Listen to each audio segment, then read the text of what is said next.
Dating చేస్తే డబ్బులు ఇస్తారా? అది కూడా ప్రభుత్వం. అవును, మీరు విన్నది నిజమే. టెక్నాలజీలో దూసుకుపోతున్న జపాన్ ఇప్పుడు ఒక వింత సమస్యను ఎదుర్కొంటోంది. అక్కడ జనాభా తగ్గిపోతుండటంతో ప్రభుత్వం ఏకంగా పెళ్లిళ్ల పేరై అవతారం ఎత్తింది. జపాన్లోని కోచి రాష్ట్ర ప్రభుత్వం 2026 ఏప్రిల్ నుంచి ఒక క్రేజీ పథకాన్ని అమల్లోకి తెచ్చింది. 20 నుంచి 39 ఏళ్ల మధ్య ఉన్న సింగిల్స్ ఎవరైనా డేటింగ్ యాప్స్ వాడితే దాని సబ్స్క్రిప్షన్ కోసం అయ్యే ఖర్చులో సుమారు 12,000 రూపాయల వరకు ప్రభుత్వం తిరిగిచ్చేస్తుంది. కేవలం డబ్బులే కాదు, టోక్యో నగరం స్వయంగా ఒక ఏఐ డేటింగ్ యాప్ను కూడా లాంచ్ చేసింది.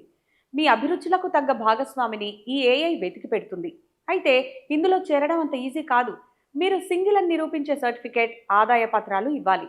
పైగా ఒక ఆన్లైన్ ఇంటర్వ్యూ కూడా పాస్ అవ్వాలి.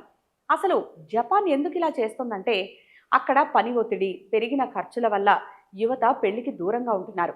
ఇది ఇలాగే కొనసాగితే దేశం ఆర్థికంగా ఇబ్బందుల్లో పడుతుందని భావించి యువతను ప్రేమలో పడేయడానికి ప్రభుత్వం ఈ మాస్టర్ ప్లాన్ వేసింది.